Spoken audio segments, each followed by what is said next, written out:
Hi, how are you doing? My name is Rohit and I'll be breaking down the 27th match of this year's IPL, which saw the Punjab Kings taking on the Rajasthan Royals in Mohali. And just like what happened with Hyderabad a couple of days ago, for Punjab, they just can't stop getting in their own way, and they lose this one. The Rajasthan Royals win by 3 wickets with one ball remaining in a relatively low-scoring chase. And here's the thing. Mohali is a ground that tends to be a little higher scoring. There tends to be a little bit more pace, a little bit more bounce. This pitch was dead. It didn't have anything in it. There also wasn't any grip or turn. But what's strange is that it also wasn't one of those flat roads where anyone can just come in and swing. It's one of those pitches where, yes, there was nothing on offer for the bowlers, but at the same time, there wasn't anything in it that was truly dangerous that made you think, okay, we got to watch out for this. We got to watch out for that. This was one of those, get your eye in, pick your spots, and just be patient.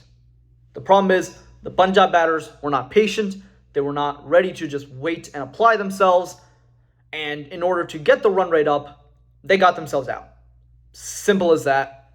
No real ifs, ands, or buts about it. Their own sort of impatience and desire to really amp up the run rate ended up costing them a lot of wickets. Trent Bolt does what he normally does in the power play, restricts them. He ends up with an economy rated below 5. Keshav Maharaj, 4 overs, also an economy rated below 5. The others went for a bit of runs, but ultimately not a lot because Punjab only ended up with a score of 147. And that's mainly because of Ashutosh Sharma at the back end with 31 from 16. And here's the thing. This is twofold, good and bad. The good, Ashutosh Sharma coming in and making an impact as the impact sub to get Punjab to a total that is relatively respectable, relatively defendable. And it was defendable as Rajasthan took until the second to last ball to really, finish this off. But here's the thing. Ashutosh Sharma came in as an impact sub. Here's what that means. It means that Punjab does not have an extra bowling option that they otherwise would have. And again, we see this with a lot of teams. We see this a lot when teams bolster their batting while they're batting by adding an impact sub because their top order doesn't fire like they want to. They need to get that extra runs to have a defendable total. And in doing so, they bring in an extra batter at the cost of having a bowling option when defending this total. That, in turn, tends to leave you a bowling option short and relying on the 5 that you had in your playing 11 anyway. And sometimes that just isn't enough.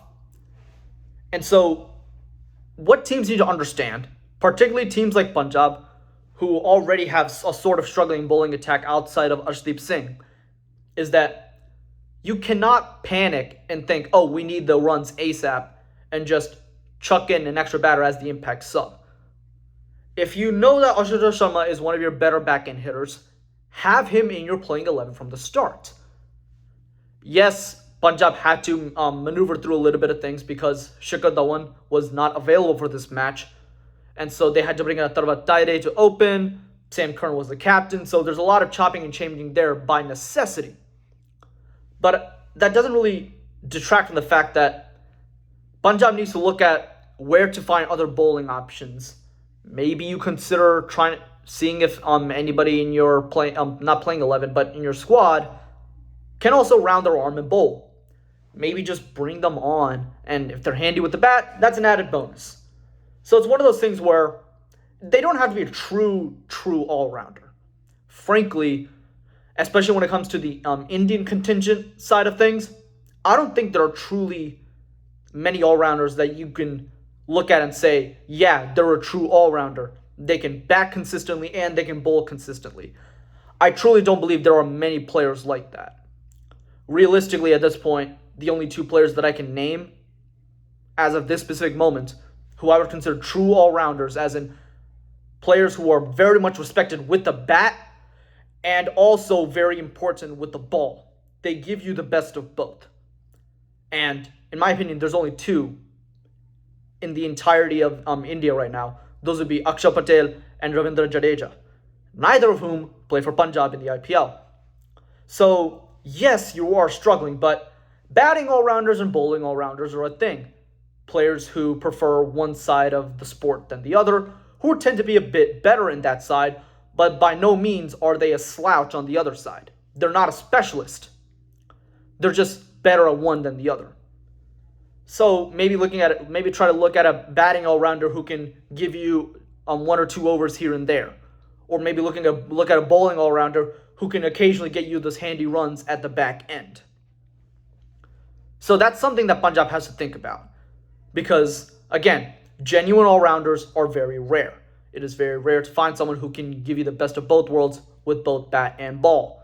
So it's much better and much more practical and much more likely that you'll find someone who prefers one side of the ball over the other. And in that case, you got to do what you got to do, and it's going to make your team better. But because Punjab has failed to identify that, they're forced to bring in the impact sub to get those extra runs on the board at the cost of an additional bowling option, making you only really rely on the 5 that you have. And so that's how Punjab ends up with 147. Otherwise, they probably would have ended up with 120, 125, and Rajasthan changed their approach to the chase, and it's probably much less stressful than it had to be, because Rajasthan, they made it harder on themselves than it should have been. Again, there was nothing in this pitch that was truly threatening. As far as I could tell, even if you bowled the off-pace deliveries, yes, the ball wasn't necessarily coming nicely to the bat, but you could pick your spots, find gaps, run the ones and twos, get the occasional boundary, but the Rajasthan batters kind of didn't really get a flow going, which was strange. Tanush Kotian comes in place of Josh Butler to open the innings alongside Yashasvi Jaiswal. Again, Rajasthan is also a team who had necessary changes made. Josh Butler and Ravichandran Ashwin were both unavailable for this match, so in turn they had a bit of chopping and changing that they had to do. Once those players come back, their batting lineup will look as it normally does. Their playing 11 will look as it normally does. That's not necessarily a thing to be concerned about, but that's one of those things that sometimes just happens. Sometimes players are just unavailable, and you just have to work through it. Rajasthan managed to work through it today, and so that's why they won. But Tanush Kotian struggled. Sanju Samson didn't necessarily look in the best of touch. Rian Parag, unfortunately, could not continue his good form today. He played one of the more rash shots that I've seen in this entire tournament, and ultimately it was his wicket that kind of really started the sort of, not necessarily collapse, but it made the chase much, much more difficult than it should have been. I don't understand why he had to play that shot in that situation. He tries to just loft it over, ends up getting caught in the deep. You already got a 6 in that over a couple of balls earlier. You don't have to go for that, especially in a chase where the required rate is 7.5. So mathematically, if you get a 6, you could get 2 runs off the next 5, and you're still in line with the run rate. So you don't have to take that unnecessary risk of lofting it and try to get more runs. Sometimes you just have to have that situational awareness to just take the single, take the 2 runs, find the gaps, and move on. Rian Parag has shown that awareness repeatedly this season, which what makes his dismissal today all the more frustrating and all the more disappointing, because we've seen him show the ability to have that match awareness, to understand the situation and not play the rash shot. So I don't understand why he had to play that shot. That shot ultimately made the chase much more difficult for Rajasthan going down the line. Yashasvi Jaiswal finally made it out of the power play, because prior to today, every single match this year for Rajasthan, Jaiswal has gotten out in the power play. He did not get out in the power play today. He made a solid contribution. Unfortunately, he still hasn't had a half century, but this is his first time actually crossing 30 runs in an inning. So sometimes when it comes to getting a batter in form, it's those small things. It doesn't have to be a mountain of runs. It doesn't have to be runs in quick, timely fashion. Sometimes it's just runs are runs. Maybe this helps bring Jaiswal in form. But going down, you look at what happened, and everybody kept struggling. Nobody really looked comfortable. But Shimron Hetmeyer comes in and does what he does and does what he's known for. finishes things off. And 27 from 10, 3 sixes, big hits, and he saves Rajasthan from falling in their second match in a row.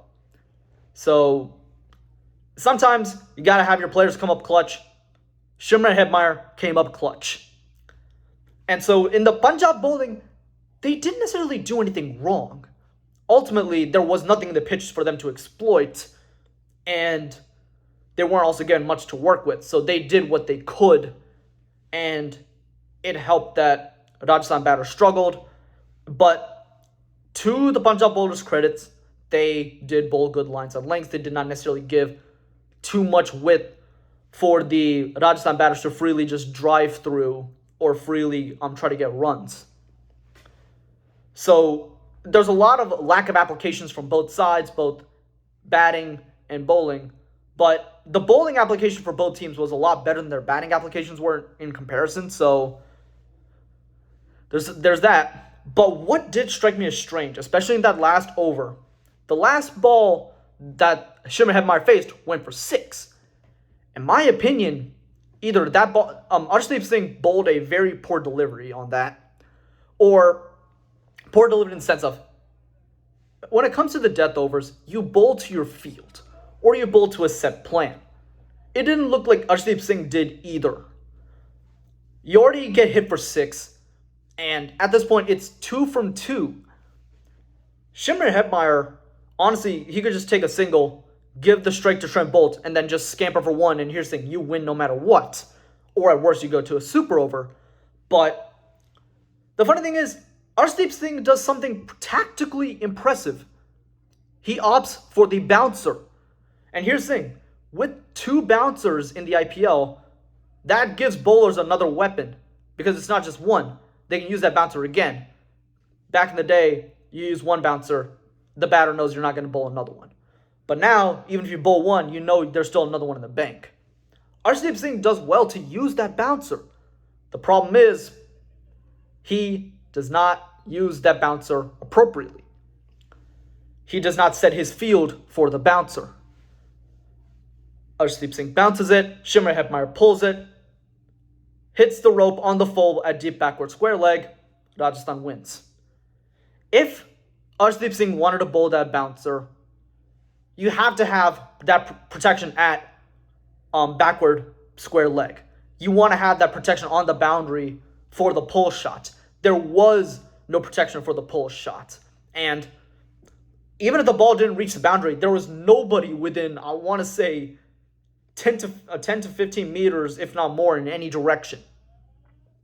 There was nobody there. You watch the live replay of that last ball, there was nobody around. Those were free runs.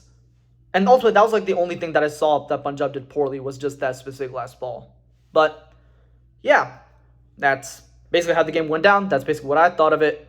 Once again, thank you for watching. Please like, comment, and subscribe. And with that, I'll be back for the next one. Have a good one.